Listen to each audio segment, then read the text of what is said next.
Top of the morning, it's your boy Monzy, baby Monz, Logan. What's up, you squares? Your boy Lucky XL. And this is Survival of the Fittest podcast. Got our brother, producer S.A. behind the cameras, man. How you doing today, man? I'm doing good. We out here and it's a beautiful day. Let's make it happen. Oh, yeah, Do man. it, let's do it. I mean, I know y'all know this the change of scenery. You know, we not in the home studio right now. We actually on location at HRS Ranches. You know, we going to keep the location of that secret for right now. You know, and this is a special moment because today's guest traded in his football cleats for Spurs, right? Embarking on a remarkable path as a cowboy and founder of the nonprofit Rodeo for Lives, where he's using his passion for rodeo to make a positive impact on today's youth. Now let's give a warm welcome to former Chicago Bears running back and Chicago native Robert Hughes. How you doing, my good brother? Yeah, I'm doing good. Appreciate you guys being here, man. Oh, man, we appreciate you for having us, Oh, man. yeah, for sure. Man, so we know we're a bit acquainted with you, but for those who aren't overly acquainted, go ahead and let the people know who you are. Well, man, I'm Robert Hughes, man. I played football at Notre Dame. I had the privilege to do 4 years there. And then, just by God's grace, man, I was able to make it to the NFL, play 6 years, play for the Bears, the Colts, the Cardinals. And then I ended my career with the Browns. And, man, I just came back here to my ranch and started building, and started, keeping that generation going, the generation of Cowboy. Man, so man, that's remarkable, man. You know, man, growing up, watching, old westerns and everything, you saw the Cowboys. They didn't look like us, right? So, when we got hip to you and we saw that, not just you, but this is a generational thing, and you're a brother, it made us start looking into, the history of Cowboys, and then you find out that, brothers actually were the original Cowboys. So, man, can you get the people a little bit of, little brief history on that for us? Yeah, that's where the term cowboy come from. They was like, run down there and get that cowboy. Right. You see what I'm saying? So the white cowboys or the Anglo-Saxon cowboys, they were called cattleman. Mm. You know what I mean? It was a return of respect. Right. And so, now with all film and everything the way it's turned now, cowboys become, the cool. They turned that to be the cool term. You know what I'm saying? Cowboy. And stuff like that. So. Man, that this what we always been. We always been with the horses and with cattle and working ranches and doing stuff like that. This who we are. This where we come from. Right. So you would think, right, you hear the term 40 acres and a mule. So would you say that you got your 40 acres and a mule? Right on cue. My mule. Yeah, right on mule. cue. Yeah. But before we go, I want to backtrack because we started with your football career. Yeah. But it's a word that you got to use when you talk about your story. Undrafted. Yeah. You was an undrafted professional. Talk about when did your love for football first start to where you thought, you know what, I can do this. Yeah. And your journey of being undrafted. Well, man, my brother Earl Hughes, he was an outstanding football player, outstanding basketball player. He just had that knack for athletics. And, watching him, he went to Taft High School because, growing up, we wasn't allowed to play, ball at, Pee Wee, Pop Warner, football like that. We wasn't allowed to do that. We had to be out here with these horses and working and working around. We had chores. And so my dad, he's a cowboy. He didn't know it. He from Mississippi. He didn't know nothing about no football or basketball. He said, "No, boy, you need to learn how to, use your hands so you can, utilize these tools and assets as you go on through life." And then, man, we when you tell a kid no, right? You tell a kid no, that kid gonna go hard at it. You know what I'm saying? Right. And man, we used to watch. We grew up in the era of Michael Jordan. Better believe it. You know what I'm saying? We got Walter Payton. Winning the 34. You know what I mean? All these guys. So my brother, he went to Taft High School, and they started allowing him to play football. And as a freshman, he put on the number 34. He wanted to be Walter Payton. Walter Payton. And out here, what cowboy, what being on his ranch teach you is that will. It give you that will to win, right? So if some shit don't go your way, you got to make it happen. Ain't no excuse. Right. You know what I'm saying? So you had long days, there ain't no excuse. Ain't nobody gonna outwork you. So we used that and transferred that over into the athletics, and that pushed us to into sports. And so me watching him, man, I'm like, dang, he out making plays. He getting he getting notoriety, and so then I used that through my career, man. pushed me through to Hubbard. Because we noticed we grew up on the west side, Gilwood Park area, Lockwood and Bloomingdale. Okay. So he went to Taft, which is right there on the north side, and we just noticed that going to different schools kind of swayed you for your recruiting, right? You got to go to if you're gonna be a football player, you got to go to a Power 5 or football school, Right. same as basketball. And so then that's when I went to the south side. I went to Hubbard High School. So Hubbard was known for football, So I just took what I was using every day here, all the shit that was instilled in me as being a Cowboy, and I pushed that in my career, and I went on out to So Notre Dame. you could see, not only was he undrafted, he went to Notre Dame. And so I had a question about the HBCU.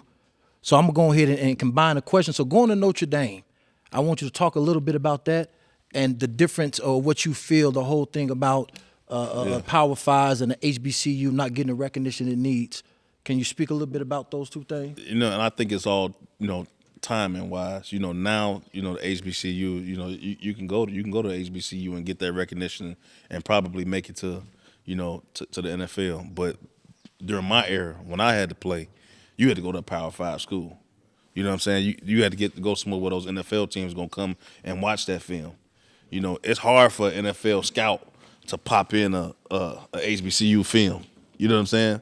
And there's no knock on the school because I'm sure they had. I mean, when you got people that look like us, man, we trendsetters. So we're gonna have fun. But why you go to school? Why you going to school? Why you playing athletics? Why you doing the tour days? You doing the tour days to make it to that next level. Yeah. You know what I'm saying? So in order for you to do that, you got to be able to pop in that film. You know what I'm saying? And that guy sitting there that's with the Houston Texans, he's sitting back in that room. He's got film, right? He gonna pop in that Notre Dame film. He gonna pop it in Ohio State, that Michigan State. So it's not the competition. It's not the competition, man. It's about the notoriety, where you getting it from. You know what I'm saying? It's ball players all. You can see it all today. You got guys that's undrafted, guys that was look at the quarterback for the 49ers right now. Right. Brock Purdy, the last guy to be drafted. You got talent all over. You know what I'm saying? And it's about opportunity. When it comes, it's not about talent; it's about opportunity. So did Notre Dame serve you in this way? Because they had a famous coach. What's his name? Lou Holson? Was he the coach? No, I had Charlie Weiss. Yeah, I had Charlie Weiss. And going to Notre Dame was the best decision for me. You know what I'm saying? Because at that time, you know what I mean. Like I say, as a kid, I was here. This is why I was part of it. I was at the ranch, so I was eager to get out and do and find my own self. You know what I'm saying? So I needed to go to a school that had that structure. You know what I'm saying? When I went to Hubbard, man, that was that was wild times. You know what I'm saying? I was hanging out and doing shit. So I needed that structure. Is that a Catholic school? Do they got Catholic? It's a Catholic school. Yeah, it's a Catholic school. So we had they got priests and RAs and shit like that. But I needed that structure. I needed to go to a school that was going, put that discipline on me. Hold you accountable. Hold me accountable. I got a quick question for you. Now, I know with the whole, Northwestern hazing thing? Yeah. At Notre Dame, was it some of that culture in there? Nah, man, I wasn't gonna get hazed. So I knew nothing about it. You know what I'm saying? I wasn't for none of that. You know what I mean?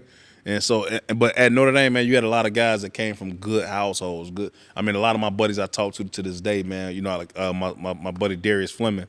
Shout him out. He just had his son's birthday, so we were just there. And man, he had maybe about 7 or 8, former guys that was there for them. You know what I mean? So, right. We were all a tight knit group. You know what I mean? And everybody come from good household, good families. So Right. One more question for you. Now, with the whole HBCU, did Deion Sanders, did he shine some light on the HBCUs for sure. to get more people there? He shined a lot of light on it, man. He shot a lot of light on it, and then what he's doing in Colorado, man. I'm on a Deion trade. You know what I mean? Okay. Because a lot of people hated on him when he left. They said it was wrong for him to leave, and he didn't live up to his promises. He gave him a mixed message. What you think about that? He a big fish in a small pond. You know what I'm saying? Like he got the ability to to change lives at different levels. So he got to go. I think it's a matter of time before he goes to the NFL. That's my opinion. That's what I think. You know what I'm saying? Yeah. So Talk about, and then I don't want to hog the mic, but I want to get back to the hard work it took to get there. So being undrafted, what's the path for an undrafted professional athlete? Man, shit, man, it's the opportunity. You know what I'm saying? Like, you don't get the same reps that the guys that's got drafted. You know, you don't get the same reps. So one of the agents reaching out to you based off what you did? I had agents, man. Yeah, I had agents. Actually, I had the Indianapolis coach that called me in the 3rd round. You know what I'm saying? And a lot of people, you know, I know it's, you know, it don't really count until they call you. You actually see your name across the screen. But I was fixing to get drafted. I had a lot of interest. You know what I'm saying? And coaches calling me. I was working out, doing the stuff but I came out during the lockout year, and that's the hardest thing for a guy to get drafted during the lockout year, because at the time you don't know whether you're gonna have. We didn't have no OTAs, no mini camp, nothing. We went straight to training camp. So after they did the CBA in 2011, we went right to training camp. You know, so I know I'm dropping a lot on y'all, but you know what I'm saying. No, that's why we're here. Yeah, but that's hard to do, because they got no. So the guys that get drafted, they go through the OTAs, mini camp. So those are all opportunities that were missed during that time. You see what I'm saying? So I had no reps, so I had to learn. I had to go out there and physically learn from the guy in front of me making a mistake. You know what I'm saying? So they didn't want to show you, did they? I mean, they ain't have to. I could watch it. They ain't have to show me. You know what I'm saying? I can watch it. I can sit there and watch that film. You know what I'm saying? I can be in my room at night during training camp and watch the same shit. Watch him mixing a corner black blitz, or watch him. You know what I'm saying? Watching his technique, or what hold he missed, what read he missed. You know, so I ain't had to get shared. Nothing. I could see it. So what happened with the 3rd round? Well, it so happened they ended up drafting DeLone Carter, which is a running back out of Syracuse, a good friend of mine now, still to this day. But he ended up getting drafted there. I went free agent to the Bears, and then fast forward maybe 6-7 months later, I end up back with the coach. They ended up picking me up off of the waiver wire because I got waived by the Bears. What year was this? This was 2011, 2012. So I ended up going with the coach either way, and then spending 2-3 years down there. So, because they had already, because you got different scouts. Everybody has different scouts, and people got teams that they watch. And with me going, thank God I went to Notre Dame. I had that film, so that was right there with those scouting departments. So they had it. They knew I had the ability. You see what I'm saying? So it was just I ended up going there anyway. But they did call me in the 3rd round to draft me, and it's just they ended up taking another running back at the time that was available. And the draft is all about availability. At the time. So while we on football, before I let the fellas continue, what about the Bears? What you thinking about this season? We do a Bears podcast. Yeah. So we talk a little bit about the games and everything. I was at the Bears game a few weeks ago when the quarterback first started Bajet. What's his name? Tyler Bajet. Tyler Bajet. Yeah, I was there when his first game. Also, I thought they was doing that, but they need more weapons, man. They need more weapons. They let a lot of people go, and they tried to bring it back with Sweat. Marquez Sweat, but they got a lot of stuff they got to figure out. You know what I'm saying? They got to come up off that money. They got to pay guys. Right. Is Justin Field worth sticking around? Should they trade him? Let him go? Well, you got to have with Justin Field. He can extend plays, so he has that ability. What he has to do is he has to have guys that can get open. You know what I'm saying? He's got to have receivers, tight ends that can get. Travis Kelce, he ain't being covered. I don't care what you know what I'm saying. I know it's a different offensive system, but you got to have guys that have that ability to get open. You know what I'm saying? So okay, I'm gonna put you on the spot. I'm gonna put you in the GM position. What would you do next season? Obviously, they're not gonna make it to the playoffs. We know that already. So what moves would you make? I'm looking at free agency first. That's why you're gonna build it at first. I'm looking at these other rosters and seeing what guys, what's going on right now. You know what I'm saying? They're gonna have some high draft picks. You got guys right now that want out. Of different places where they at, where they end up being underused. Claypool, they got rid of Claypool. He's a Notre Dame guy. I would have been using him. Claypool can get open. You know what I'm saying? He never got open. Man, that's the Bears. We was looking at him like he ain't running hard enough. What's going on? He ain't play. I don't know what was going on with that situation, but shit. I mean, that's the guy right there that that's a missed opportunity. They got another Notre Dame guy at tight end. What's the guy's name? Tight end, I forget. Cole Kmet. Cole Kmet. Yeah, they just gave him a good deal. They gave him a good deal. They got to bring somebody, and then you got to have your offensive line, right? You got quarterback got to have time. You know what I mean? He can't be running around and scrambling, because then you could be stopped. Looking like the Colorado Buffs, Yeah. Deion Sanders. But we want to say shout out to Jaden Reed. That's who they need. When you talking about somebody getting open, right? Yeah. Jaden Reed, I think he can do it with the best. They had an opportunity to get him. Shit, he got drafted in the second round. They could have got him in the first. They didn't know no better. Again, Bears, they didn't know. They got no the better. other kid, Tyler Scott, Yeah. the other wide receiver. Yeah, but they got to deal with him now Yeah, they do. Everybody got to deal twice with a year. it. Yeah. So how would you compare being a Cowboy to playing football? Man, that's it's a lot of similarities, because when you go in the sport of rodeo, it's a lot of competition. You know what I'm saying? But with football, man, I gotta say, in the NFL, it's not the best guy don't play. You know what I'm saying? And the guy that in this sport, the best Cowboy is he's gonna have his opportunity. He's gonna show up. You know what I'm saying? There's no politics in it. You know what I mean? It's you and your animal. So you know what I mean? That's untouchable. You know what I mean? You can't fuck with that. But in the NFL, you got shit that contractually, whether the guy's gonna stay around. You got how many guys this guy left on this contract. You got health. Yeah. You know what I mean? That whether this guy's gonna be there. The way this guy likes him. You got different schemes. You can have a coordinator get fired. Now that was your guy. Now you stuck on the team. Look at Devontae Adams. You know what I'm saying? All right, I was on this, and this was my guy. Now he gone. And he pissed off too. Now, right, I came here for Cobb. Now he gone. And who they got him playing with right now?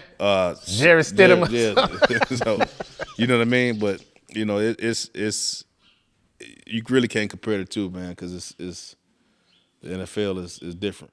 So walk us through the day in the life of a Cowboy. Man, you know what?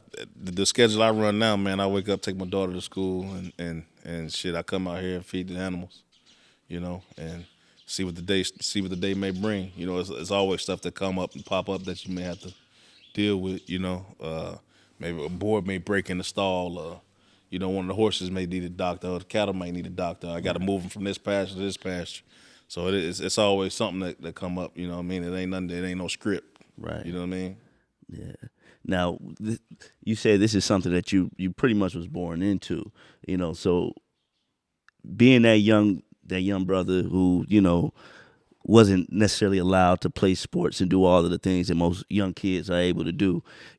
How did that impact you once you were able to get out on your own and get into the sport? Man, because I was training every day here. You know what I'm saying? Whether I'm throwing these hay bales or we gotta farming. We doing this, or we gotta tie some cows down and get them doctored up. So I'm already I'm doing my training. I'm doing my physical training, and so now I just gotta readjust my mindset and learn how to learn all the shit that my buddies and stuff was learning when they was in Pee Wee. Right. So I just had to play catch up. You know what I'm saying? But physically, I was above them. I was light years above them. So you know what I'm saying? So it evened out. But shit, I was already. I had that mindset. I wanted to do it. Right. How far does it go back, the Cowboy, the history in your family? I mean, it's generations, man. I just did an ancestry commercial, and just finally, sent the DNA in and everything, man. It goes back. Congratulations. Find out, man, that we was farmers from generations ago, like back my father's father. You know what I'm saying? His father, before him, we were all, farmers and generational cowboys. So this is a legitimate business as far as y'all. It's a lifestyle. It's a lifestyle. It ain't a business, it's a lifestyle. Gotcha. You know what I mean? Because you do see that. And I know for me, 45 years old, I've never touched a horse. So coming here was my first time. I was able to touch this horse. I don't know if y'all can see the horse to his left. I rubbed his face and head, and that's why it's so important with what you do. Because we from the same area. So he's from Chicago, went to an inner city school, but he's a cowboy, right? So for anybody that's out there, most of the story for us, like I was sharing with your father, you would hear them stories growing up and they'd be like, man, I'm going down to Mississippi to see my people, and they got a farm. Or they got them ATVs. ATVs, and so that's the storyline if you come from Chicago, the projects and whatnot. You had to go south to experience this, but clearly we're not in the South. Right, no, we about 30 minutes from the city. I can go downtown and get a steak. That's what I said when I was You know what I'm driving out saying? here. I was like, downtown. okay, it's a farm out here? I go downtown 30. I go 30, 35 minutes there. Give me a round of Japan. You know what I'm saying? Give me the, give me that takoyaki. You know what I'm saying? So, but we ain't far from the city, man, and that's by design. Right. You know, that's by design. Now let's get into this nonprofit of yours, Rodeos for Life. Yeah. You know, so give us a little bit of history on what that entails. Well, like my dad said, man, it started with him in the forefront with me, thinking about him being this close to the city because we were brought from, Mississippi to, in the city, growing up there. Right. And that's, you don't typically hear that. You don't typically hear about being a cowboy, being around horses or being at the ranch. Don't, yeah. And, he got away from that and then he fought. He was in the city. He was, dealing with all the issues that you have from being in the city, and then he found his way back to horses. Right. You see what I'm saying? Back to having horses and being here at the ranch and stuff like that. And he talked about how that changed his life, and I saw that firsthand from being a son and watching him doing that, and then he had us around it, and I started to see when I went to the NFL, I started like, man, well, in my upbringing, what was the difference between me and these other guys that had talent and that had, all ability to make it. And I'm like, man, what was it? I said, man, it's right here. Right. It was these horses. And so I wanted to share that with other kids that don't have that opportunity in the city, to be around horses and get that impact. You know what I'm saying? Right. And to come out here and all this stuff, man, this is therapeutical. You know what I'm saying? Yeah, in a real way. Yeah, this is real life. This is work. You doing this is training without training. You know what I'm saying? You're a different breed just by the nature of a cowboy. Right. And you already broke down that term, but we got to keep in mind being a cowboy is something I only connected to white America. Yeah. Every cowboy, even if you talk about the movies, it was always the Long Range or somebody, but it wasn't nothing that we can connect with. Right. And even when Hollywood did touch it, it was still a gunslinger. We was Right. talking about Jamie Foxx and Django. So if you see in the West, you're still connected to land, animals. But before we go there, we got a young lady in the audience. Is there recognition? Anybody special that's out there that's watching us right now? That's the boss. That's my mother. So when we talk about legacy, we talk about, so give her a shout out, man. Oh yeah. That's my mother, Blanche Reed, man. She's that backbone of that family. You know what I'm saying? She wasn't from this lifestyle. She married into it. But when I tell you a person that kept everything going, that upheld everything, you know what I'm saying, and found a love for it and made sure that we had no wants and made sure that, that we all each had our own horse. And was able to keep our own horse, keep and feed our own horse. You see a lot of guys that be cowboys that walk around their horses skinny and can't, you know what I'm saying? They horse hungry. You know what I'm saying? Nigga look like hey man, how you these horses eat before I do. Yeah. See what I'm saying? I come out and make sure that they eat before I do. And that was one of the things that I learned from my mother. Like she said, you could have a lot of shit. Right. Can you keep it? Yeah. You see what I'm saying? Yeah. And that's what this place and everything, man. This all through her. You know what I'm saying? So shout out moms, man, and all the other moms out there that see this podcast. We love y'all, and our objective is to make y'all proud, man. Yeah. You got to drop it. Yeah. She gave you got to plug it. Go ahead, say it. She told you. She gave you the cue. Yeah, rodeoforlives.org, man. And and any of you guys watching the podcast, you got young kids that want to come out, come out to the ranch, just reach out to us at contact us at rodeoforlives.org. And, we can get you guys out here, hopefully get you guys in the program. And, who knows? Tell us about changing lives one kid at a time? Yeah, one rodeo at a time. One rodeo at a time. So y'all work with kids a lot. We work with kids a lot, man. Yeah, talk about that. That's our focus here is, like I say, I look back in my career and I see, what was different in mine. What was different in my deal and what was different in me, what was instilled in me at an early age that put me at this competitive advantage. You know what I'm saying? And I throw it back on being a cowboy, you know what I'm saying, having that mindset and having that ability to, to compete at a young age in rodeo. Right. And, it kept me from being in Galewood Park with some of my other friends that's, learning how to footwork or, you know what I'm saying, going to these different parties and doing all this. Man, I was going to a rodeo on the weekend. I wasn't going to what's the rink or whatever. The Rainbow or whatever that one. What's one of us off Manheim and Maywood? Nitro. I wasn't going. You know what I'm saying? I wasn't doing it. I was going out here in the country. I was going to Pembroke. We was traveling, going to St. Louis, going to all these different rodeos. At a young age, I was competing. That was already showing me, what it takes to win. Hey, we got to practice. We got to take care of your horse. You got to shoe them. You got to get their worming shots. And I want to, bring that. I know that formula. I know it worked. You see what I'm saying? So you see my daughter. You know what I mean? Like if you go on our Facebook page, Instagram page, you will see my daughter competing at a high level. You know what I'm saying? And that ain't no accident. That's no accident. That's by design. You see what I'm saying? That's because this formula works. You see what I'm saying? And so when I with the kids that that's out here that will take a liking, because not everybody this not going to be a thing for everybody. It's just you're right. Yeah. But for those that do reach, for those that it does that take a grasp to it, that love it, you know what I mean? It's a formula that works. Is it hard to growing up and knowing that you a cowboy to select a mate, or even when you dating, or even when you talking about it, is it hard to get somebody to understand the lifestyle? So my fiance, Marissa, she's not from this lifestyle. She grew up in the city as well. She grew up 63rd, and she had to adapt to it. Right. You know what I mean? So when I'm the type of father, when I'm going to do something, my kids coming with me. I seen it. You know what I'm saying? Yeah. So hey, look. So hey, babe, look, we going to the ranch. We going to the ranch today, and my kids take a like to it. So, what she gonna do? She gotta come. She gotta come with it. So then now she gotta start getting comfortable. Right. So she start, obtaining the things that get her to be comfortable. She gotta go and get her some Carhartt jackets and some boots and some bibs and stuff like that. Right.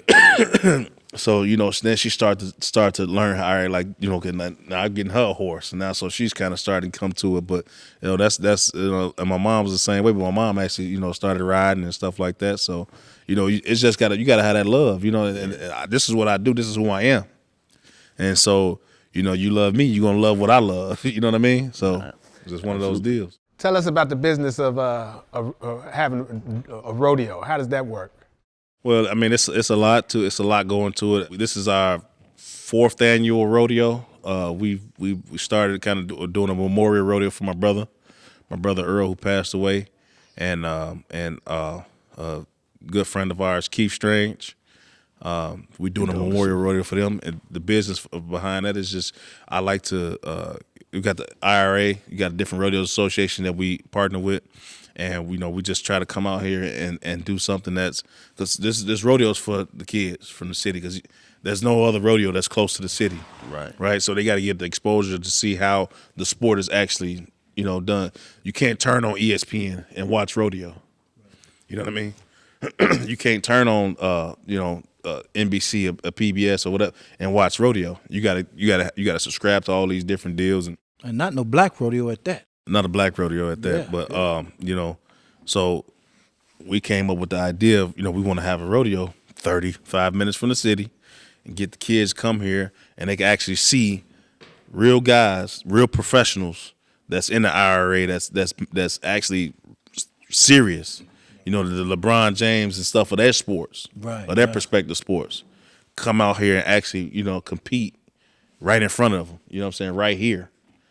Chicago's right there. They can actually do it. So, that was just our whole hopes and mind of that to bring that exposure to the kids from the city and have a rodeo. So what was the response for the kids? Because like you said, the feedback was awesome, man. I mean, the kids, they was running around, man, soaking it up. I had 2 kids from my program. I started them off young, and I kind of worked them all the way up. They competed in their first rodeo.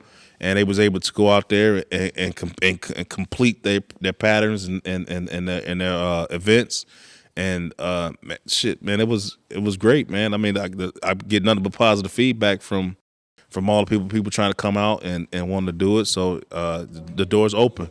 The door's open. You know what I mean? So Yeah. So when you said when are you guys planning the next one? So we do it annually. So it'll always be in that second week of September. Second week is okay. Yeah, it'll be that second week of September. That's around. so. That's the holiday. That No, Labor Day. Labor Day is the first weekend. We do Okay, it that following weekend. Okay. You got you got a lot of other different deals that go on during that Labor Day. So I want to give everybody the opportunity to have that free weekend. So that's moving forward to that next weekend. So I got a 2-part question for you. How do you score in the rodeo? How do you compete in it the depends points? it depends on the event. Okay, and then also, how far can you go if you in the rodeo and you trying to be professional? So they got a rodeo association called the NFR, or PRCA is another term for it, but it's the NFR is the National Finals Rodeo, but it's a PRCA it's PRCA rodeo, and you can go. They have that rodeo in Vegas. That's a week long in Vegas. This is the weekend that Vegas makes the most money in is the National Finals Rodeo. For all Cowboys. This is for all Cowboys. All you have to do is you have to buy a PRCA membership card, and then you earn your points just by winnings, right? So it's by the year-end standings, and then that qualifies you to make those finals. They take the top 15 guys, and so you have to do that. And you say it's about different events. What event you It's win, different how you events. score. You got calf roping, you got saddle bronc, you got bareback, you got team roping, steer wrestling, barrel racing, and bull riding. So So it's a whole different category. It's a whole. Yeah, so you got like 7 or 8 different events, and now they're starting to do ladies breakaway roping. But it all depends on those events. Because Go ahead. one of my favorite shows is Yellowstone. Yeah. Right. So I see a little bit. They got Cowboys, and they do the events. What's the money? What's the purse for something like that? If you want to be a professional cowboy, is it all sponsorship, or how do you? Sponsorship plays a big part of it. You have to have sponsorships to kind of continue to go, because it's not always a guarantee that you'll win. You know what I'm saying? Like, it's competition in all sports. It's competition in rodeo. You know what I mean? So and it is some damn good guys. You know what I'm saying? And then it's so many different variables that you have to happen to make to happen at the right time in order for you to win. Your horse has to be feeling good, healthy, and working, and to know his job. You yourself, you have to have your timing, and then you have to also have that livestock, that cattle. Whether it be a steer, or whether it be a calf, or a bull, or a horse. They have to have a good day, a good outing. You know what I mean? So Hughes Reed Ranch. Yep. Hughes Reed Ranch. In the actual barn. And the actual barn with horses, cats, cows, steers, and more importantly, a black cowboy. yeah, Original black cowboy from Chicago, the inner city. yeah. How did you survive? How did you not get caught up? How did you not? Because you went to Notre Dame, so you didn't party. You weren't smoking no drugs. You weren't taking nothing down. You weren't no fraternities. You was just. Nah, man, it was these horses. My dad, you know what I mean? I had that support system. I had my dad. I couldn't fuck up. Right. Or I was gonna get fucked up. Yeah, he looked like he don't play. He a bully for sure. So, What did he tell you, Lucky? He was like, why you talk so much? No, you said when you said something about Mississippi, you said you got a problem with Yeah, Mississippi. he did say that. Did quick. Yeah. Because again, we don't know anything about farms or rodeo or cowboying if you don't know Mississippi. Everything took us back there in the story. I was down in Mississippi. Yeah. You see, so speak about that. Speak about the history that you've come to know, because I think it was what the event you do is steer that I seen. Steer wrestling. And I think they say that the originator was Bill Pickett. Yeah. Tell us a little bit about. Go ahead. Yeah, so Bill Pickett, they had a calf a cow, I guess, that was running around in the cattle back in the day that they couldn't rope it. It was tough to bring down. It was tough to get. He'd always get out or whatever, and then he just rolled up on his horse and said, "You know what, man? I'm gonna get this cow." And he rolled up his horse and chased him up and jumped off and grabbed him by the head and bit his lip and wrestled him to the ground and held him there till they can get a rope on him. And then they started. So everybody at different ranches started talking about it and started saying like, "Man, we'd like to have seen that." We had, And so then he started doing it for a sport. He was with the circus. He was following the circus around, and he would do that act in the circus. And then it just started to create a rodeo event around it. And then you know, all the different cowboys started to do it, and you know, Is that like the dunk contest of rodeoing? I mean, I guess you could be considered, you know, you could be considered like the dunk contest, but you know, it's just it's 2 horses and a cow. You got a hazer and you got a steer wrestler, and so as a team, the hazer's job is to keep that steer going straight, and to sandwich it in at the right time when the guy's getting off, jump off to dismount. So you know, it's just a team. It's a team sport. We ain't gonna play past. You say you bit the lip. You biting lips of the animal? I ain't biting lips. No, I was about to say, man, I know you ain't biting no lips, man. They don't make the steers that big anymore. Back in the day, these were real size steers, kind of like the size of the ones that I got out back. But these were real size steers. But the ones that they're using for competition now, a little bit smaller. You know what I mean? Anywhere between 500 to 600 pounds. Yeah. So y'all have cowboys from all over the country come for the rodeos. Yeah. So we got guys that come from as far north as Canada and as far south as Texas. So we had guys that was coming from all over. Is it diverse? Is it mixed? It's all diverse. It's diverse, man. It's black, white, Indian, Mexican. It was guys from all over, all walks of life. So you had quite a few horses around here, man. Do you guys breed them? Yeah, we breed them. The ones that I use for my sporting events are mostly geldings. You know, that's just because, you know, they just work a little bit better, more consistent. But I got mares, I got studs, I got horses. And see, look at the language. Mare, stud.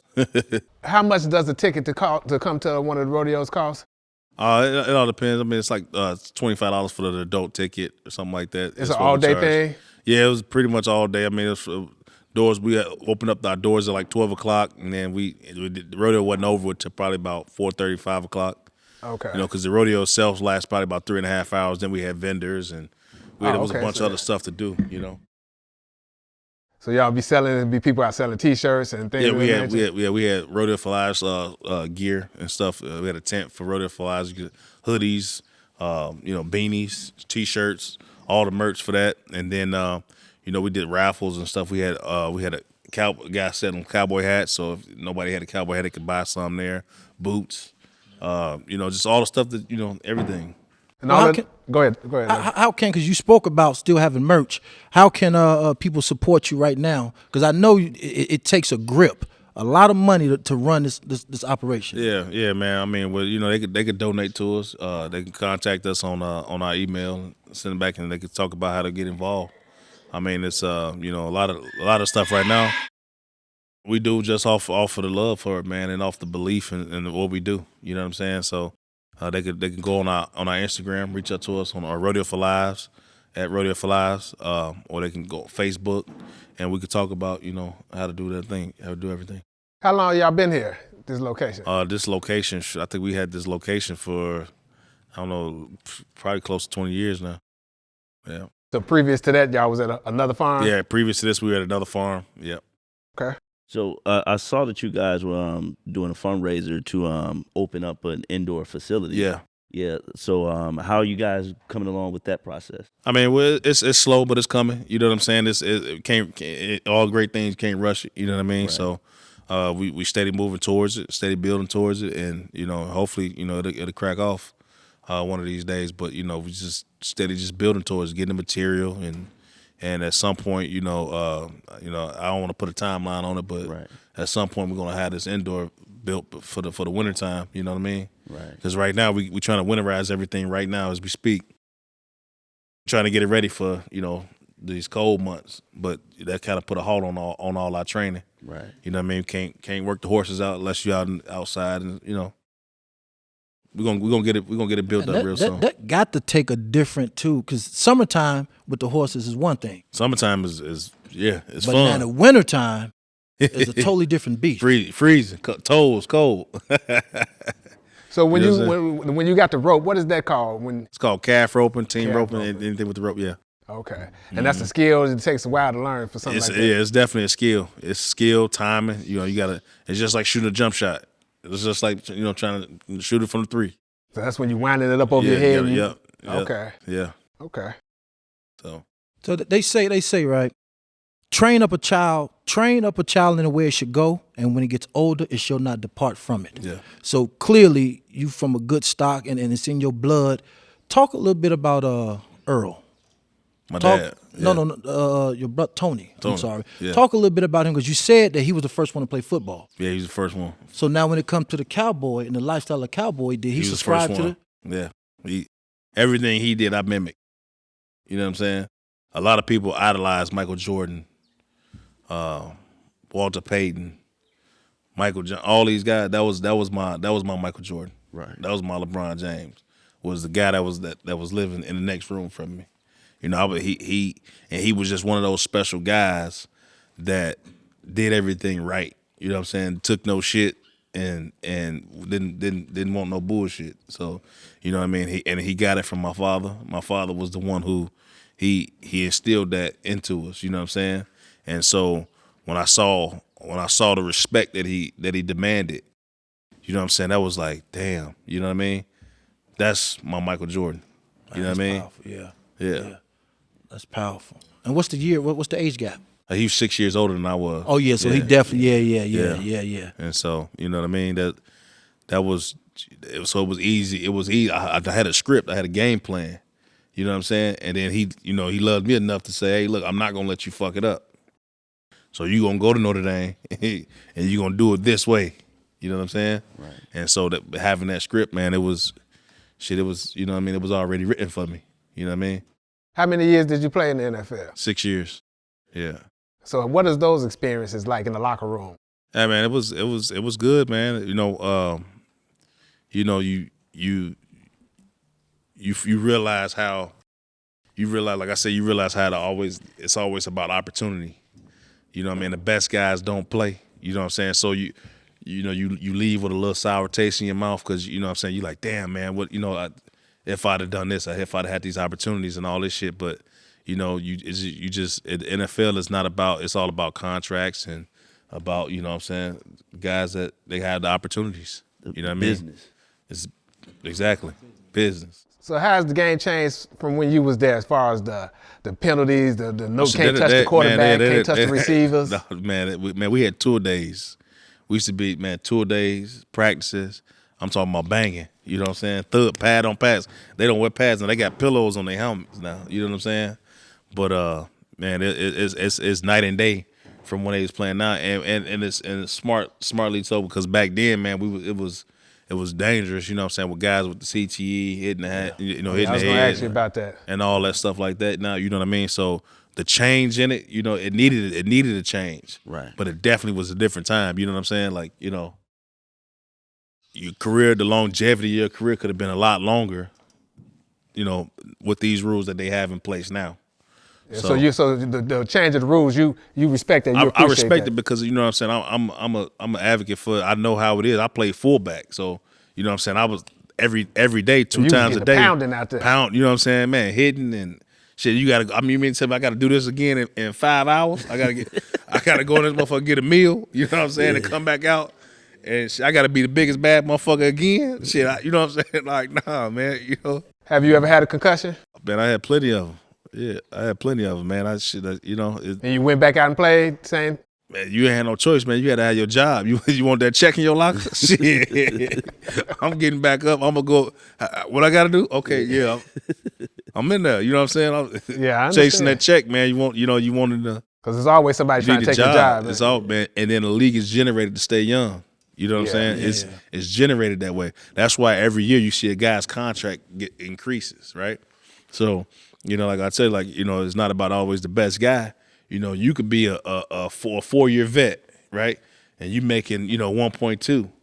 But you gotta, now next year, you gotta beat this rookie that's coming out on the rookie that's contract. younger than you. This motherfucker hungry. Yeah. You know what I'm saying?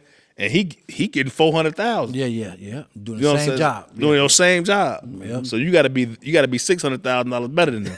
So tell us about the state of running backs and the contracts. Are they expendable? Yeah, great question. Running backs expendable? Do you need because they don't want to sign running backs to a long. I'm biased. You know what I'm saying? I feel like, you know, they need to pay them. You know what I'm saying? But you know, now everything's running back by committee. You know what I'm saying? They getting 2-3 running backs on, you know, but you know, it's no different now than it was then because you still had guys that had that talent.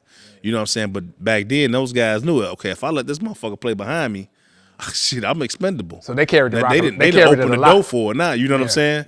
But you know, they had to with all the injuries and all the stuff now. You know what I mean? You got to have running back. You got to have it. You got to have it. And you got to be able to catch it out the backfield to a certain extent. Got to be able to catch it. You got to be able to catch it. That's how I was able to stay around.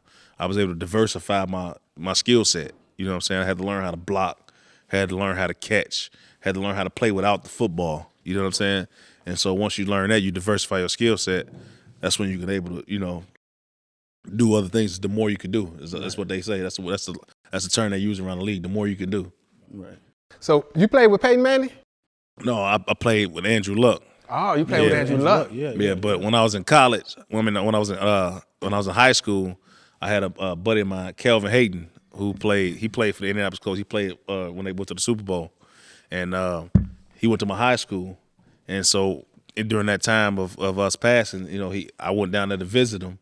You know what I'm saying? And I was able to go out there and catch ball for Peyton Manning in high school. Oh, nice. So, yeah. That's an experience. Yeah. So was Andrew Luck as good as they say he was? Because he retired early. Andrew Luck was real good, man. And from the day I came in, like I said, I came in as a free agent off the street from the Bears.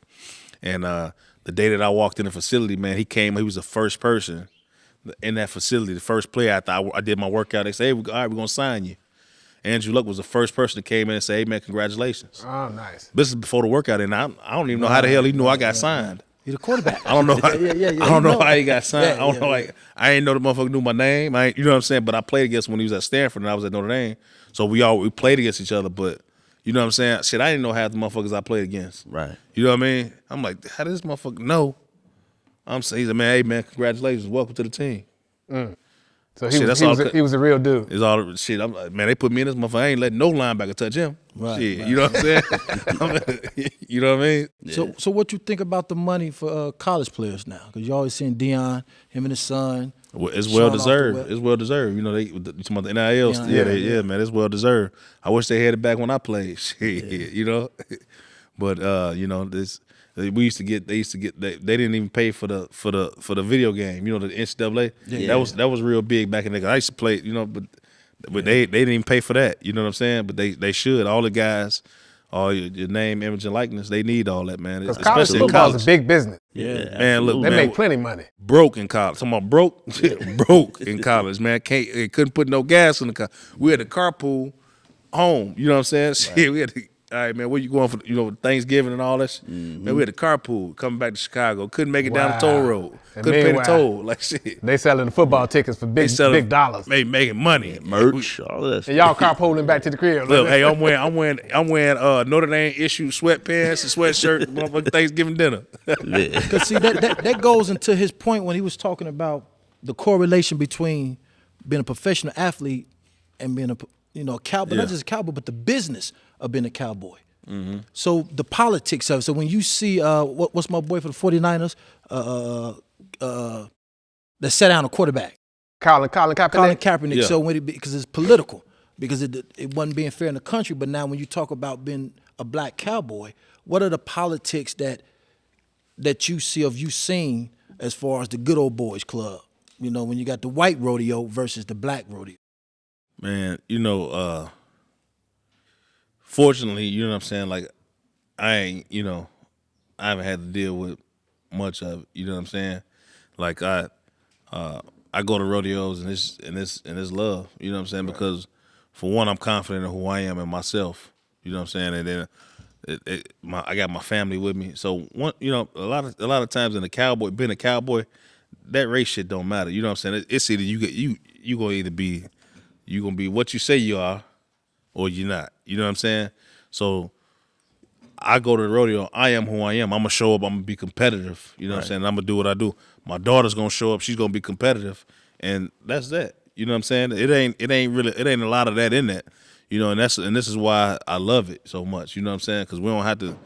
You could be any race. You know what I'm saying? And you could be the biggest, baddest motherfucker there is. And man, there's cowboys down in Texas and Oklahoma that's the real deal. You know? Yeah, I know. Yeah. That's uber talented. You know what I'm saying? And they never make it out of their prospective states, but they the man who they are, where they at. You know what I'm saying? And I'm just fortunate enough to travel around and shit. I you know, like I say, it's been love everywhere I've been in this rodeo sport. So what's more rewarding to you at this point? The career, your NFL career, or this lifestyle of being a cowboy? And I think it's all chain linked. Right. I think it's all linked. You know what I'm saying? I don't look at it as different phases. Right. You know what I'm saying? I think it's all linked. You know what I mean? It's because I use a lot of the shit that I learned from football and rodeo, Right. and training. You know what I'm saying? I use a lot of the shit that I learned with horses as a kid. You know what I'm saying? And doing and getting through football. You know what I'm saying? So it's all together. You know what I mean? For me, so what's next? Y'all want to build an indoor arena? gonna build this indoor. You know what I'm saying? We're gonna expand. Right now we got like 8 kids. I want to double that size next year. I want to get some older kids too, like, you know, from the ages of 15 and 19, kids that really want to learn how to do the sport. Right. You know what I'm saying? I get to do event-specific training for them. You know what I'm saying? Get them sped up, start teaching them agriculture, and getting them into you know, doing some of the schools around here, some of the colleges, to get them to start to learn how to do all the farming. So let's talk about this, the farming aspect of it. Y'all got crops and all of those Oh, yeah, things? yeah. Okay. Yeah. Corn and Well, we don't do the corn. We do the hay because that's what our animals eat right now is the hay and stuff like that. We'll outsource the corn. We'll go buy the corn, and it's a lot easier like that, man. That's a whole different operation when you talk about you know, like real life agriculture. You know what I'm saying? That's a whole different type of deal. You know what I mean? So I got buddies that's in it though. You know what I mean? So you know, I still want to push some of those kids to learn it because it is real big. You talk about the USDA, FFA, and all that's Future Farmers of America, Right. and all that stuff like that, man. We want to definitely start to branch off into that and get our kids exposed to it. Yeah. You know, and but me personally, you know, I just crop hay. So for could my this horse. be a career for the kids? Oh man, yeah. This could be a huge career. We're in the Midwest. This is the agriculture hub. Right. You know what I'm saying? Like you got cornfields. You go just around here. You can walk and get in the cornfields around here. You know what I'm saying? Beans, soybeans, all this is all around here. You know what I mean? So that's a career. It's a career for it. It's a job opportunity for people to be. Man, they can come from the city, come out here and get in the tractor, get in the combine, and run that all day. You know what I'm saying? So, you know, this is stuff that I want to definitely expose the youth to. Right. You know what I mean? So how hard is it to connect with the kids and trying to expose them to everything y'all got going on here? The first thing you got to do is just got to get them. You know, they got to come out. The first thing they want to do, man, you smell that? Right. Oh yeah, they're gonna You know, be. they got to afraid. get over the Yeah, smell. yeah, They say, man, that smell, that stink. I'm like, shit, I go to the city, I've been tasting that water. I'm like, damn, man, that motherfucking city water stink. yeah. Man, There's give me some well hallways. Yeah, water. yeah, yeah. Give me some well water right here. You know what I mean? So the first thing you got to get them over is all the smell. Yeah. You know, I come out here, man, I I it don't take a smell deep bad, breath. though. That's what the city Well, we've smell been in worse here for a than- minute. No, I'm talking about even when I walked up, See? it wasn't pungent enough to Yeah. where I didn't. It hit me See, when but I walked in. your mind was Yeah, I already didn't- perspective for it. But now imagine if you was a shorty. You know what I'm Right, saying? right, yeah. Imagine Yeah, if you trust was a kid or a shorty that, you know, you can't see outside of what you know. Yeah. You know what I mean? No, I done You been got- in some sides of the city that smelled 10 times worse than this. Yeah. My Project Hallway shit. We Right. grew up in, we smelled. Those moments smell way worse than this. So once you connect with the kid and the Once you kid connect starts with 'em, appreciating what y'all once they got get going on past here. that smell, you know what I'm saying? Now it's like they were like, oh shit, man, why he hollering and screaming? Why he, you know what I'm saying? Is he gonna bite me? Yeah. Once you get them past that, you know what I mean? Fall They in do love. that right, and then once they start to say, okay, you show them like, you know, what my dad did well at is when he was teaching us something, he made us use these. Yeah. You know what I'm saying? I could tell you what to do, but now I'm gonna show you, right? I'm gonna tell you and show you. So you got to use your hands. I mean, hey, grab that tool and use it. Now twist it this way. You know what I'm saying? Or do this. Or, you know, hey, go grab this, and now I'm gonna physically walk you through it. And then I'm like, good job. Now at the end of it, now you will say, okay, that gratification you get from doing that, like, damn, I did that, and then you can see a result. Okay, man, I made this, I fixed this. You know what I'm saying? Now. Right, That's gonna stick with the kid, Right. You know what I mean? And then all kids are different. You know, they learn different ways. So it's just about being able to adapt to each different kid, each different situation. Right. and switch your teachings. So we're going to say to any nonprofit, any church out there in Chicago, because we need other solutions. You know, Chicago definitely needs solutions, and I believe that this can really be one to change. Because they say your level of success is equal to your level of exposure. So you spoke about exposure, and we can, our city definitely can use this exposure. Man, this is a testimony. I'm a testimony for this. You know what I'm saying? Like, I use myself, and I use my kids. You know what I'm saying? Like, you know, I use all the people before me. You know what I'm saying? Like my dad. Like, we are all testaments. You know what I'm saying? Like, the people around me, everybody that come around here, like these people, like my nephew, my sister, these are all people that had the opportunity to go fuck off and do other things. Like everybody, you see what I'm saying? But what's keeping them straight and what's keeping them out of line is coming out here, you know what I'm saying, being able to be themselves. Right. You see what I'm saying? Being able to, you know, feel that connection with animals.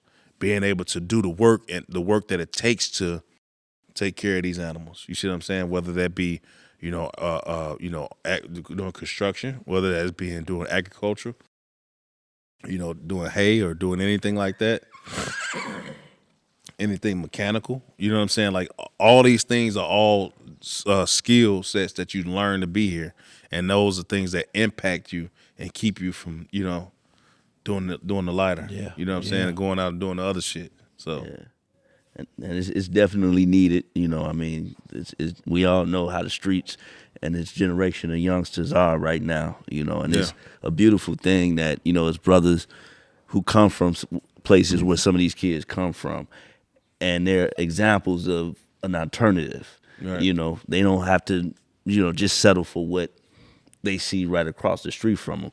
Just go a little 30 minutes more. You know, it's people that care enough to create something. Right. You know, so speaking on that, before we get out of here, man, make sure you tell the people, you know, where they can, you know, get more information about the organization. Yeah, they can go on our Facebook. They can go on our Instagram, Rodeo for Lives, at Rodeo for Lives on all social media, all platforms.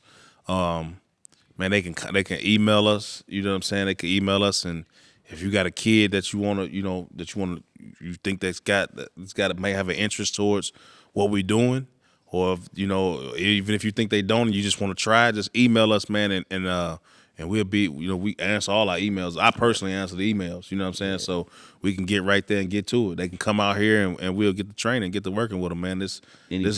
My apologies. Go ahead. Any particular requirements, age requirements? I mean, all ages, but you know what I'm saying, right now, I really, you know, all ages. It don't matter. Just get them here, because the younger you start them, the better off they'll be. Right. You know what I'm saying? Like, I started mine in diapers.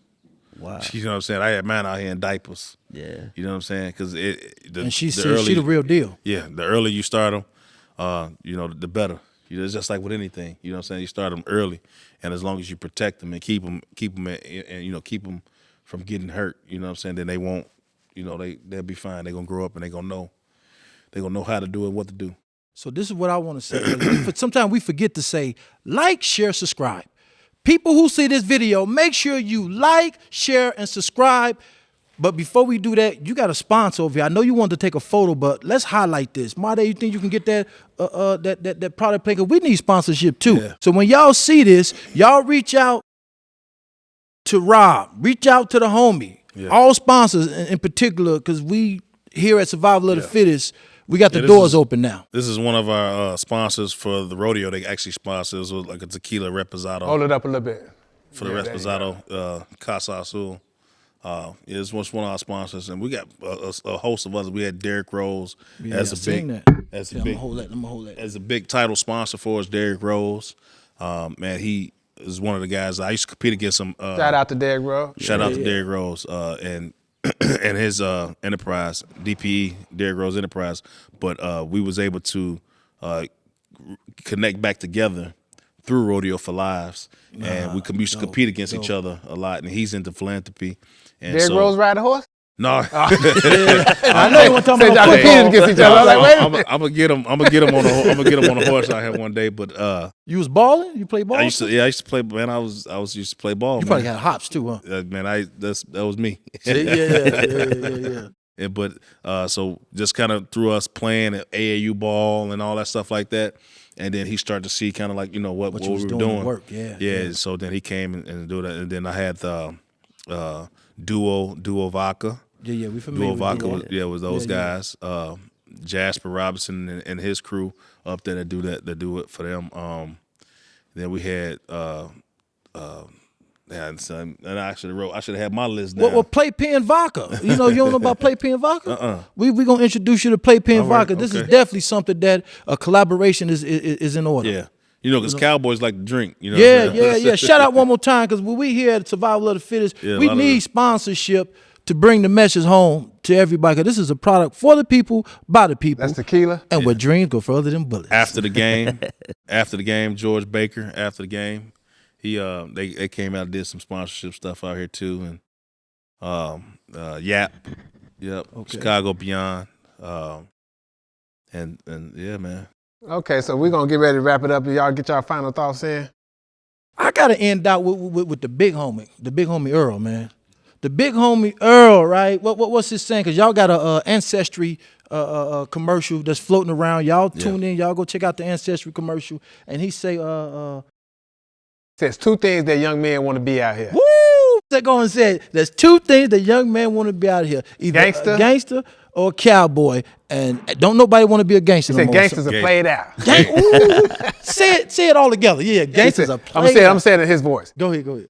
2 things young men want to be out here. Gangster or a cowboy. And gangsters played out. So that's my final thought, man. That gangsterism, a lot of it is a myth, man. It's played out. There's an expiration date on them streets, man. And you better find out before the street, punch your clock. So either you're going to be a gangster or you're going to be a cowboy. I'm going to be a cowboy. I'm coming back, man. I'm a cowboy, man. Yeah, that's how I'm going out with that. I'm a cowboy. Monz? Yeah, I'm gonna say, find something that you're passionate about. Be open. Some things may seem a bit foreign. You may not be used to them. A lot of times, those are the things that's gonna bring you your greatest growth. And when you work doing something that you're passionate about, it's never a day of work that you ever do. Man, hey, look, I just, like he said, man, I'm gonna piggyback off of him. Whether it's this or not, find something you're passionate about, man. And just don't forget that foundation. You know what I'm saying? That the foundation that I shared. Okay, and my final thoughts. We out here on a beautiful day in Crete, Illinois, 30 minutes outside of Chicago, on a farm where these brothers have rodeos and do all kind of sorts of things, wonderful things, and your dreams can come true. We got horses in here. We got cattle, hay, cattle. And you can't tell me, this is 30 minutes outside of Chicago, where it's concrete jungle. You wouldn't even think something like this is going on out here. But if you got the intuition and the dreams to follow what your passion is, as Brother Monz put, you can make these kind of things happen. And this is generations of being a cowboy, black cowboys at that. So on that note, and we ain't going nowhere. There you go. Be right here, man. This is a product for the people. By the people. And where dreams go further than bullets. We out of here, you squares. Peace. Windy City, birth the rebel. Raised in the shy, nigga on the level. Put in my work, I became a devil. Consider this a warning, nigga, bring the shovel.